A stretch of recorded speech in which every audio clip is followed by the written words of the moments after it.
So the year was 1993, and my friends and I would all play ball outside for half the day. And then we'd get really tired and sweaty because I grew up in South Florida where it's fucking 98 degrees all the time and the humidity factor of 120. And so we'd go inside one of our friends' houses or apartments because I lived in the kind of condo area of town. And we'd go inside the apartment and there'd be like 7 or 8 of us all gathered around this little 20-inch television. Maybe it was a 25, I don't know. And we would turn on the Super Nintendo. And on that Super Nintendo, the famous graphic of Street Fighter 2 would come up on the graphic, and we'd be all excited. And everybody would be talking about what player they were going to choose, what role they were going to play. And, and we prepare to watch and we think through, okay, I want to play this person first because I know, he usually plays with this guy and I can beat this guy. And here's how I'm going to beat this guy. And we strategize over it. And we kind of have these mini tournaments, right, of the block champion. And this was probably one of my favorite games ever growing up as a child. I played Mario Brothers. I loved Mario Brothers. I played, I had Mortal Kombat at the time. Loved that. I would say my all-time favorite's Madden. I'm a Madden guy. I love Madden, love Call of Duty. Still play Madden to this day. I've played all of them since I think 1989 or something like that. But Street Fighter 2 was the game of the decade there, right? Of that time where kids could actually get together and play games instead of just be online across the world, which, hey, that's cool. It's not my cup of tea, but back then that's what we did. We all circled around and we chose our character. Now, my favorite character was not the Hadouken guy. I think it was Ryu that did that. Hadouken, whatever. My favorite guy was Blanca. Blanca was the green Brazilian dude with orange hair. Now, it's funny because I've never been that kind of guy outwardly, but I sometimes am that kind of guy inwardly, meaning you're not going to see me change my hair color to orange or something like that. I'm never going to get crazy and do some crazy things on the external side of me, but internally, I'm very fiery. I'm very strong. And so Blanca just really resonated with me as a character. I was actually doing some research for this episode and found out that he was actually a human who crashed in Brazil and mutated into this green monster, if you will. And my favorite move that Blanca had was if you hit the buttons right, where he would start to basically create this huge electric charge in his whole body. Anybody that touched him would just be electrocuted. It would just zap all their strength. And I fucking loved doing that. I loved his punches, his kicks. He just had this hunched over kind of view of himself, and he'd punch and kick and he'd punch and kick. And that was my favorite player. And I say favorite because he was the guy I resonated the most with. Not externally. Obviously, I'm not like this beast of a man. I'm not mutated in anything. I'm not green. I'm not Brazilian. But there was something about his character that resonated with me. And I bet if I were to look at all my friends and which characters they chose, it would totally make sense as to why those characters resonated with him. Well, the same thing happens in marriage. When we come into a marriage, we choose a character. We choose a role to play. And I'm going to talk about some of those roles today and what psychologists deem as the drama triangle. You see, there's 3 parts to this triangle. There is the persecutor, there is the rescuer, and there is the victim. So what I want to do is I want to walk you through each of those pieces, and then I'm going to give you some examples of how those show up in a relationship or in a marriage, and whether or not you might see yourself in those characters. So what I want you to do is imagine yourself as one of these particular roles. So the persecutor, their biggest thing is it's all your fault. Shame is the name of their game. Men who are persecutors tend to be narcissistic because they're all about themselves. Now, it doesn't mean they're a narcissist, and I got to say this here. So a narcissist is someone who's been diagnosed as an NPD, narcissistic personality disorder. So just because you have narcissism or narcissistic tendencies or traits, such a hard word to say, doesn't mean you're actually a narcissist. All of us have traits, or all of us have some sort of narcissistic tendencies because we're human, we're people, we're selfish. Okay. But true narcissists have lack of empathy. They have very grandiose vision of themselves, of seeing themselves as better than other people. And they can easily go into a a dark side that is irredeemable in some ways. So persecutors, though, they tend to be very blame oriented because, you've heard me say where there's shame, there's blame.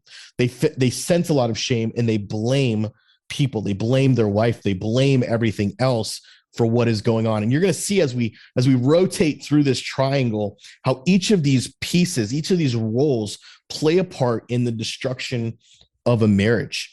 And not just a marriage. You can apply this drama triangle to any relationship. I have to be cautious of myself playing these parts even in business as CEO of my company, because you never want to bring a drama triangle into any relationship because it's unhealthy. So the persecutor focuses on fault. They focus on shaming people. They focus on blaming people.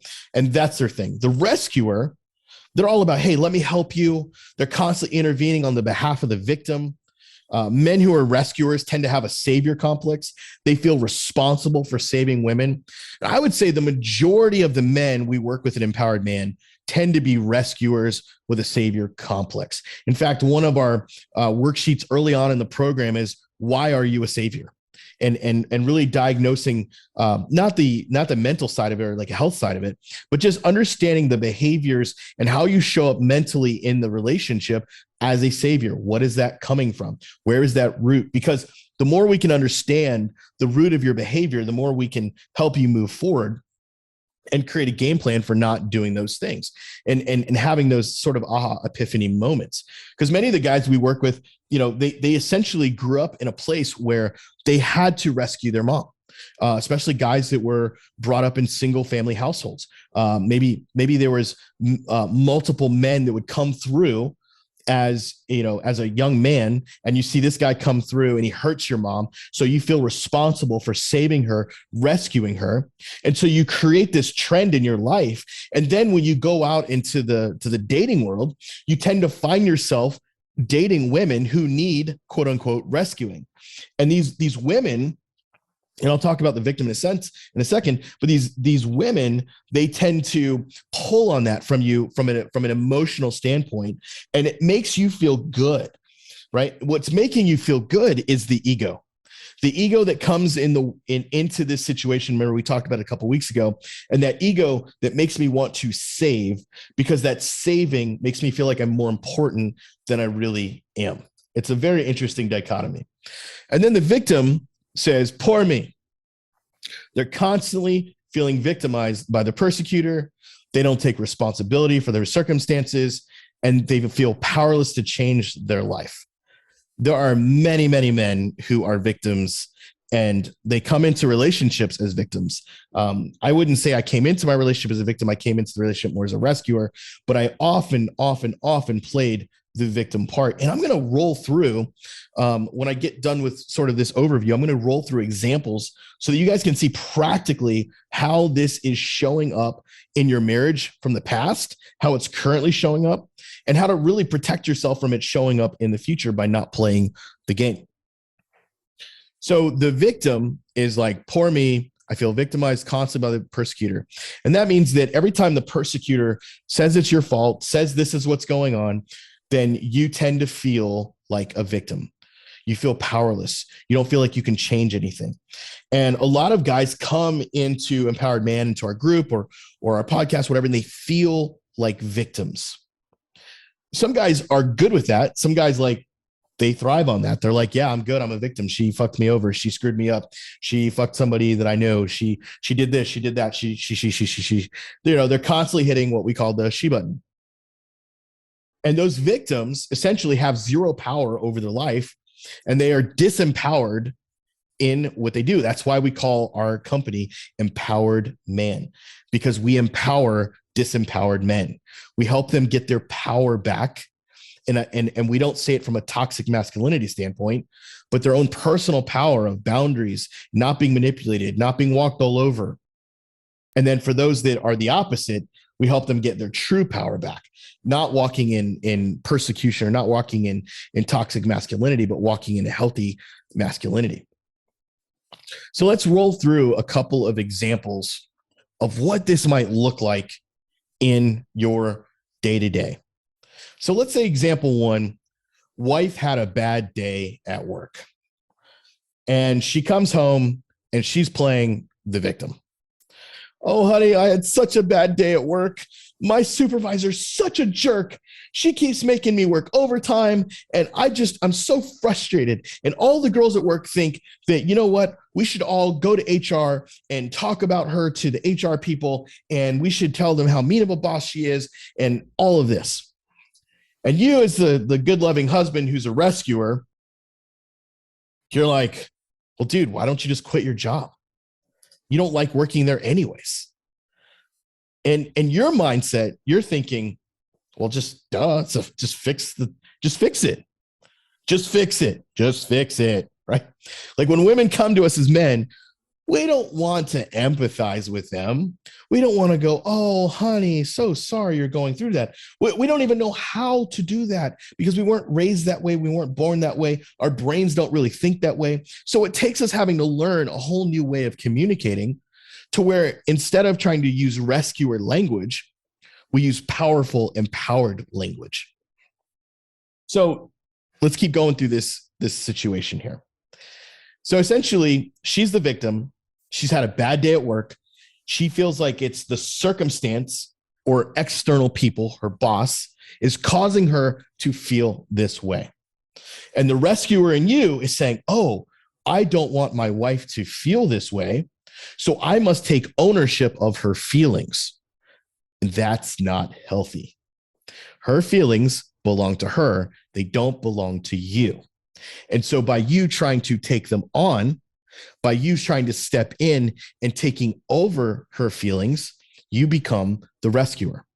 And you think, well, by rescuing her, I'm making her not feel as much. But what you're doing is you're actually disempowering her, and you're not allowing her to be strong in her own way. Can you see how this would be a problem? Like, we're going to continue going through this circumstance, this situation, but can you see how toxic this little simple situation becomes when you explode it out over years, when you explode it out over months, years, decades of a relationship where she's showing up as the victim, you're showing up as the rescuer. You're constantly taking her power away. You're not allowing her to feel what she feels. And you were telling her, I'm going to be your daddy. I'm going to be your father. And we see this a lot in what I call the father-daughter dynamic in dysfunctional and toxic marriages. I see this specifically with very successful men. This was me. This role here, I was the rescuer. When I came into my marriage, I was the rescuer. I married a woman who emotionally was not at the same level as me. And it just filled my ego. It filled my ego, made me feel special because somebody would count on me. I was standing up for her. I even had to rescue her from her hometown, her parents, her dad, all these people, because that made me feel so good. It validated me as a man. So when you think about this, if you're playing this role, or if you have played this role, what you're ultimately doing is looking for validation as a man through your wife's actions, through her being a victim. So this thing doesn't just go away. It continues, it festers, it stays. So she's coming to you and saying, I had a bad day at work. My supervisor's a jerk, keeps making work overtime, blah, blah, blah. And you're seeing it as, oh, she's a victim who needs rescuing. And the reason I put her in the victim role is because she's blaming the situation. She's poor me. She's not taking responsibility for anything. Now, ultimately, what she's trying to do is vent, and we're not hearing her correctly. So here's what I want to do now is I want to show you the shift. Actually, no, before I show you the shift, I want to redo this story, and I want to tell it from more of a healthy perspective. So your wife comes home, she says, I had a bad day at work, and my supervisor is just so mean, and she just keeps making me work overtime. And all you have to do is just listen to her and acknowledge what she just said. Oh, honey, I'm sorry that you feel that way. I'm sorry that that's happening. How can I support you? Or that sounds really tough. Tell me more. Honey, that's really tough. Tell me more. What else did she do? Oh, wow. Okay. And you're just hearing her. You're not fixing her. You're not telling, hey, suck it up, buttercup. You're being such a little bitch. No, you're just being a victim. right? Like men talk to each other like that. We talk to men. Sometimes we talk to men like that. Dude, you're being a bitch right now. Stop it. Right? You should never ever talk to your wife that way. If you talk to your wife that way, you will be in a heap of trouble with her for sure, or she'll eventually ghost your ass and leave you. So essentially, instead of trying to fix the thing, we need to hear her. My number one goal is when she's telling me these things is not to fix, but to make her feel heard and understood. Now, sometimes it is appropriate, like let's say, for example, you do have a solution. So you might want to say to her, oh, honey, I'm so sorry that you're going through that. What does support look like for you right now? It's a line I got from Joey Wilder, one of my lead coaches. I love that line. What does support look like for you right now? Or how can I help you in this? Or how can I support you? Not help. How can I support you in this? Support is way better. It's a way nicer word than help, because support says I'm coming alongside. Help means I need to rescue you. So don't use the word help. How can I support you in this? And she might share, well, I don't really know. I'm just so frustrated. Yeah, it's tough. I hear you. And that's it. You don't have to fix it. And some of you are going, oh my gosh, how do I learn to do that? Well, that's why we have our Thrive program, because that's exactly what we do in there. We literally help you communicate and emotionally connect with your wife on a deeper level. This stuff is not easy. It's easy, but it's not easy. It's easy to understand conceptually, not easy to implement. And that's what we help men do, is we help you implement. We literally have you video conversations for yourself, not of your wife, but video yourself speaking and receiving and etc., and help you get practice on how to respond this way, so that you're not responding as a rescuer, but you're responding as an empowered man. All right, so watch what happens. We'll go back to this scenario here, and we're going to shift it now. And instead of you being healthy, you went unhealthy, right? So you say, why don't you just quit your job? You don't like working there anyways. So now the shift happens. Your wife goes from victim to persecutor. And here's what she says. How come every time I have an issue or just want to share something with you, you don't listen? You just try to fix me. I think you need to get a therapist so you can learn how to listen to your wife. Whoo! She just threw out the therapist word. Yup. And guys, by the way, this is real life stuff. This actually happens. These conversations actually do happen, just the way they're happening right now. So she went from being a victim, poor me, poor me, poor me, to persecutor like that. Like it happened really fast, because her response was to your response. So she is here, she says her thing. You then respond in your unhealthy way, and that triggers her unhealthy response to now go into persecution mode. So her persecution mode says, you don't listen to your wife, whatever, blah, blah, blah, blah. You're now offended. You're like, what the fuck? You come to me with a problem and I was just trying to help you? Fine. Keep working there and just keep complaining. You're offended now. You're like, what the fuck? So now you're the victim. So you see how this shift happens immediately, where it's like you guys are going in circles in this triangle, where she starts out as a victim, then you become the rescuer, or you're the rescuer, and then she becomes the persecutor and you become the victim. So you went from rescuer to victim just like that. She went from victim to persecutor just like that, because that's how fast these situations can handle. Now, from the victim, she can then feel sorry. She could go to rescuer. She could stay in persecutor. She could go to victim herself. Right? They all kind of go around in circles, and it just becomes this toxic mishmash of bullshit. So how to better response? Let's say you did try to fix her, and then she gets mad and she's like, I need you to go, I think you should go to a therapist. That's where you have to use the 4 C's of communication.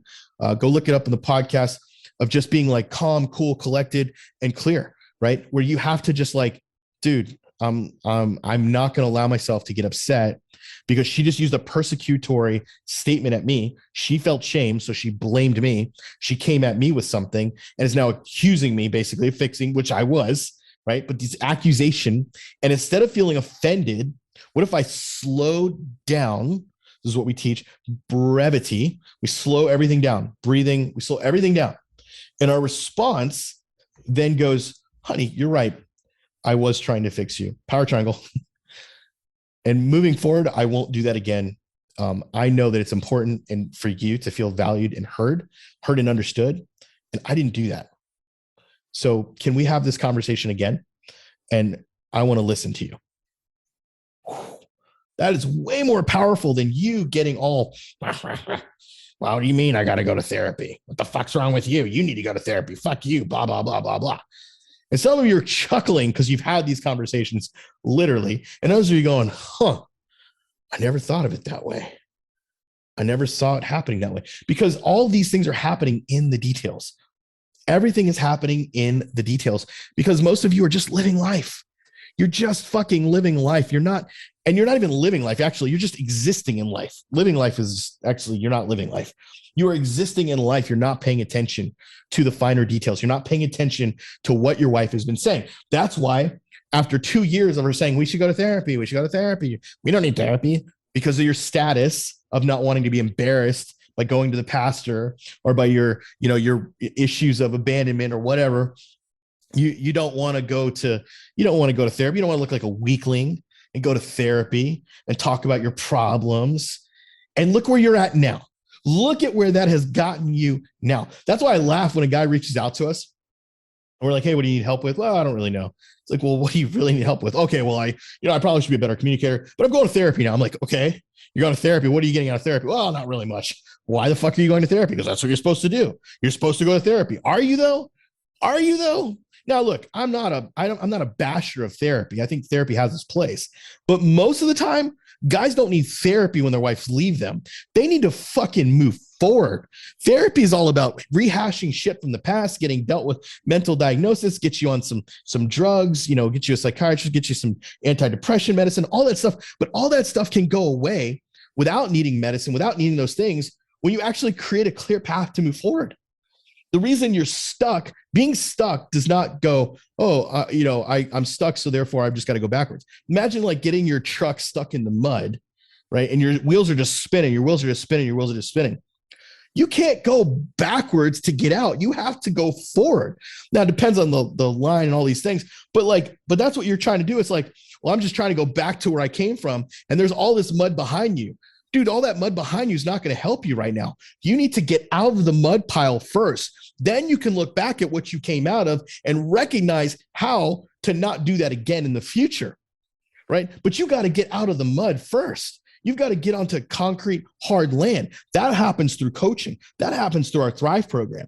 We're not therapizing you, but we're coaching you to the next level. And when you get to that dry, hard ground, a lot of times guys will be in coaching and then go back to therapy when they're ready for it. But a lot of you won't get shit out of therapy because you don't even know what the fuck you feel. You don't even know how to articulate what you feel. When guys go through our Thrive program, they get to the end and they're like, shit, I can actually articulate what I feel. They can go to therapy and actually get value out of it. Right? We have marriage therapists that'll say that too. They'll be like, man, you're night and day from the time you showed up to now. What happened? And like, well, I went through this Thrive program. And they're like, well, it helped you communicate. It helped you articulate. And it made marriage counseling actually fucking work. Because marriage counseling 98% of the time doesn't work, in my opinion. I don't have the stats to break it up. But most of the time, it just leads you, it just gets you faster, closer to divorce. Because you're just rehashing the same shit. You're going backwards. You're constantly going backwards. You're not doing anything to move forward. And it's just frustrating. I've been through multiple. I went through multiple marriage counseling sessions with multiple marriage counselors, and all did the same thing, moving you backwards, moving back. Let's rehash what happened last week. Yeah, let's rehash what happened last week. Yeah, so my wife can be more angry again, so we can just not talk again, so we can just have more heightened fights. That's just bullshit. Instead of like learning how to actually communicate and learning how to move forward, doing the work on you, and you won't have to do as much work on the marriage. One of our in-house therapist who acts as a coach in our program, Misty McIntyre, says it all the time. She's like, if more people would just focus on doing the work in themselves, the less they would need to do in marriage counseling, because the marriage counseling is just there to help them kind of work through certain things. But you can't do that if you got two toxic people. Mark, I'm working on myself. Are you though? Are you? Going to the gym is not working on yourself. Going to the gym is great. I go to the gym 3 times a week. It's a good thing, but that's not working on yourself. That's like bare maintenance. That's like getting an oil change every 3,000 miles and going, I'll get an oil change. Are you taking care of your car? Yeah, I get an oil change. You put gas in it? Well, not really. How are you taking care of your car? It's the same type of mentality. So imagine if you did that instead of, just getting all offended. It'd be completely different. Let me give you one more example. Dishes in the sink. Here's an easy one, right? Dishes in the sink. So the wife is going to be the persecutor. And she comes out and you're playing video games and she says, why didn't you do the dishes? You're like, wait, hold on. Let me pause the game here. Well, hold on a second. Game keeps going. Hold on, honey. I want to hear you a second. It's just live right now. And hey guys. I'm going to hide somewhere real quick. My wife wants to talk to me. Hold on a second. All right, honey, what'd you say about doing the dishes? I didn't know I was supposed to do them. Yeah, I just figured they'd get done. She's like, say what? Her accusatory tone then makes you go like, well, I didn't know I was supposed to do them. I just figured they would eventually get done. Now you're the victim. So she's the persecutor. You're the victim. It's easy. It's so fast how these things happen, right? Because you didn't hear her. You didn't hear what she's actually saying. She's not actually saying, why didn't you do the dishes? What she's saying is, why don't you value me enough to serve me when I do so much for you in this family? That's what she's actually saying. She's not saying, why didn't you do the dishes? She's saying, why don't you value me enough to serve me with as much as I do for this family? Why can't you value me enough? Show me you care by doing the dishes. Why can't you show me you care? And that's what she's saying. She's not literally asking, why don't you do the dishes? The dishes are stupid. The dishes are not the issue. That's why we say it's the little foxes that spoil the vine. It's the little things that spoil the marriage. It's not the big things. It never is the big things. Yeah, cheating's a big thing, but it's not the big thing. That is usually a symptom of something different going on. So you're victim. Well, I didn't know I was supposed to do them. Now you're all offended. So then you become the persecutor. You say, well, because you felt shame, you shift into persecutor mode. You start questioning why she assumes that you're supposed to do the dishes. Why couldn't she just do them? Well, you saw them. You saw them before I saw them. Why didn't you just do them? Why didn't you just do them? So now you're persecuting her. And then she comes back. That's all you see me as? You don't see me as your wife? You see me as the woman who cooks and cleans around here. You don't really love me. So guys, which role are you playing? Are you playing the victim? Are you playing the persecutor? Are you playing the rescuer? Like I said, I know most guys come to Empowered Man playing the victim. They're out here hitting the she button. She. All this she stuff. Because they don't know what to do. They don't know who to blame. They don't know who to talk to. They just blame. And that's not going to get you anywhere. You got to stop playing the game. You've got to stop playing the game. You stop playing the game by learning how to communicate, how to articulate what you feel, how to even understand what you feel. You stop playing the game when you become healthy. And that's my issue with so many men. You come in and you start talking a big game like, oh yeah, I'm going to counseling, talking to my pastor, I'm doing all this stuff. And I'm like, well, why are you talking to us then? Well, I just wanted to see if you guys had any tips, tricks, how to make her come back to me, how to make her talk to me. That's because marketers are out there telling you, oh, if you just do these 3 things, she's going to come back to you. And if you'll notice, that's not what we do. Hey, if you want to save your marriage, we'll teach you how to do it, but it's not going to be what you think it is. It's not going to be, okay, send her this text and then wait 3 minutes. And when she responds, send this thing and then do this and then lean out and then ghost her and then come back and then send her these flowers. And then when she's near you, touch her back. And that like all of that is manipulation.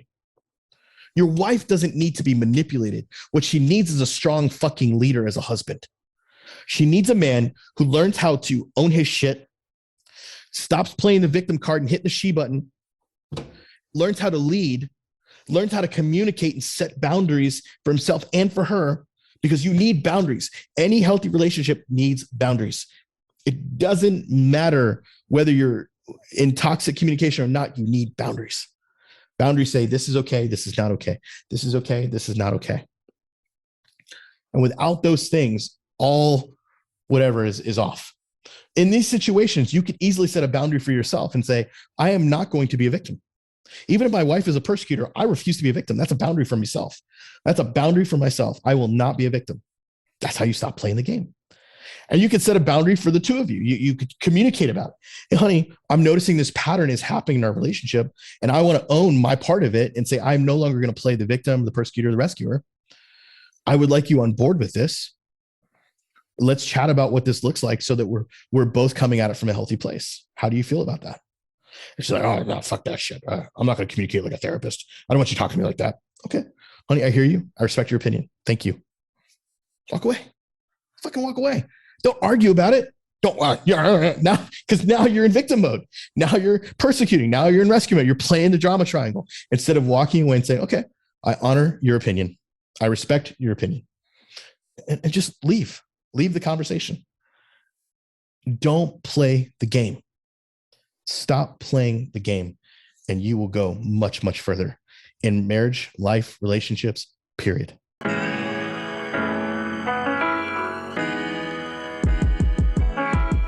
Welcome to the Bourbon Moment. Join your host, M. Sizzle, J Dub, and Mandrew as they sip on some bourbon and spit some truth.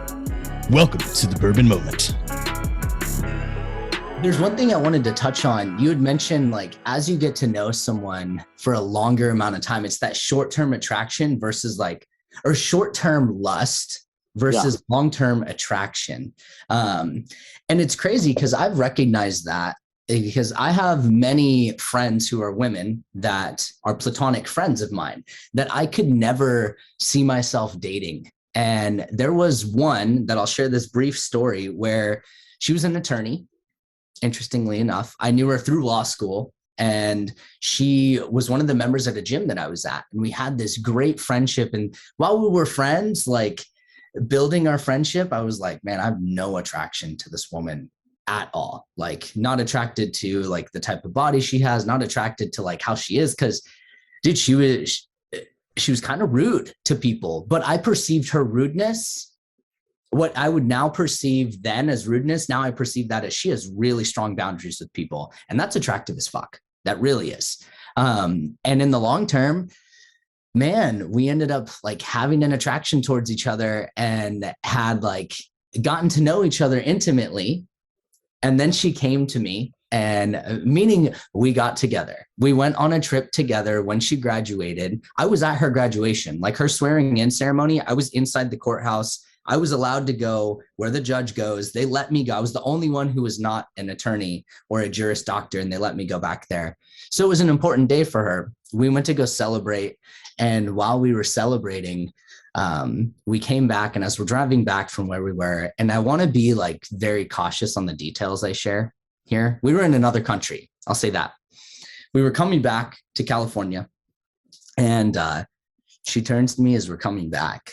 And I remember this hurt so much. She turns to me and she was like, hey, Joey. And I was like, yeah. And I'm like driving back on cloud nine. I'm like, wow, that was unexpected. There was a lot of passion there.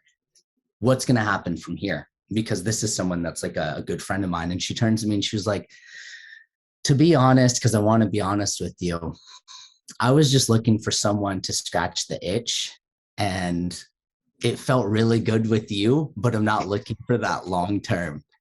And dude, I was sitting there, I was like, Joey got used for your body.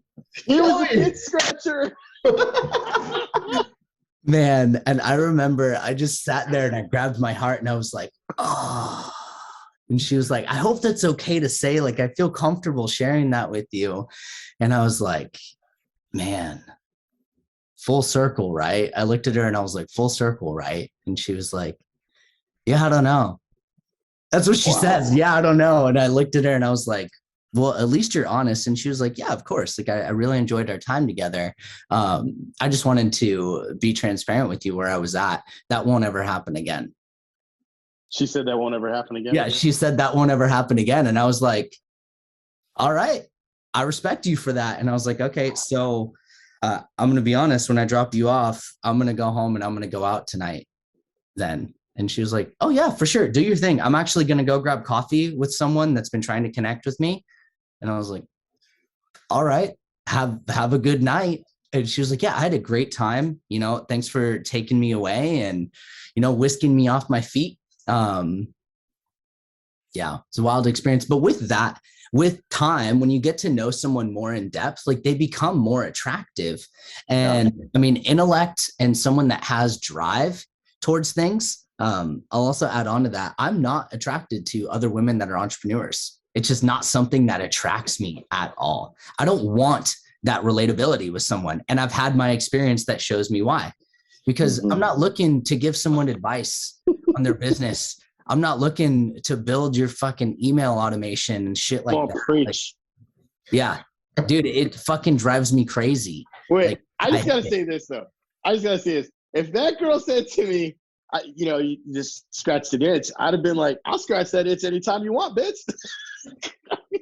You let me know. I'll be at that door. Hey, I'm here to. You know what? And a part of me thought like, maybe this is her segue to like, am I able to call you? Like, because I've had friends, dude, I've had friends like that have literally called me and like had that conversation like, hey, I feel safe with you. I know that you're safe and you're protected. This is kind of the phase of life I'm in, and this is what I'm looking for. And I'm just like, you live in the same building that I do. It makes it really like, I'll tell that story later on where like, I think when people are transparent with where they are at, it goes so much further, such as like, if you're just looking to scratch an itch, man, be transparent with that. Like tell the person you're talking to, because it's received so much better when you're transparent rather than down the line when you're just kind of like ghosting someone, because that sucks. Well, this goes back to the dating thing we were talking about earlier, right? It's like when you're going on the dating scene, I always tell guys, if you're new to the dating scene specifically, like you probably shouldn't be looking for a relationship. And it doesn't mean you can't date. What it means is like you guard your heart and you be careful, because you don't know until you get in that relationship whether or not you're actually ready. And it's like it's dangerous, because if you still haven't healed from the breakup, or if you haven't healed from your past relationships, you'll bring that shit into your other life. Yeah. I'm several years past that, and I still have sometimes things or triggers or emotions like, oh shit, that was from my past marriage. That's not my current marriage. I have to like wake up, and then we have these transparent conversations about it. But it's imperative that if you're going to date, that you be upfront. Like I would say that on every single, and it's hard as a guy because then it makes it sound like you just want to hit it and quit it. But I was like, look, I'm looking for fun, and I had to like change my words. I'm like, I'm not looking for a one night stand. I'm just looking to casually go out on dinner dates, meet people, talk to women, enjoy, life, if you will. And that's really like, if you're like first starting to go date, like just do that. Just like have conversations, just have dinner, no attachment. Try to stay away from having sex in the beginning, only because that shit gets messy. Because especially women that have been like recently divorced or in the middle of their own divorce, and then like you're in your own divorce and you're kind of bringing that shit together. Oh, it's dangerous. Oh, the trauma bond. Yeah, well, it is, because it creates codependency, where it's like you're both just scratching your own itches together in a dangerous kind of unhealthy way. So, not the bourbon moment's supposed to be a teaching moment, but it really, it's a good thought to have. It is. It really is. I mean, when guys reapproach dating, it's really easy to get lost in the getting your ego stroked. And I mean your ego specifically, guys that are listening. Like, it feels good when you're like, oh man, you're listening to me. You're communicating with me. You hear what I'm saying. What feels good for her may be your way of manipulating someone to connect with you in that way, because you're not being transparent with where you're at. I think it's easier for someone to not share where they're actually at. And I think approaching it with the dialogue of where you're actually at, like if I was to share with someone right now, look, I'm not in a place to where I can date. I have a lot on my plate mentally and emotionally, but what I'm looking for is connection. I'm looking to have someone to chat with, not to vent to, but to have open conversation. I feel like I'm a pretty interesting person to chat with. If you give me 10 minutes, I'll share some fun stories with you. But I also want someone to meet me on that level. Like, I hate guiding conversations. That's a huge indicator for me that it's not going to last with someone if I guide the conversation. Well, let's say that for another time, because I think what we should do is talk specifically. It sounds like dating's a topic that we should talk about, but specifically like getting back in the game and values around a relationship. Andrew's kind of back in the game right now.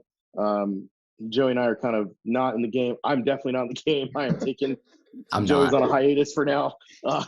So we're all kind of in different spots. So it'd be interesting to to talk about this on a future bourbon moment. So, but I think we're good for today, guys. Thank you for joining us on this bourbon moment. Sweet. This was a good one. This was a good one.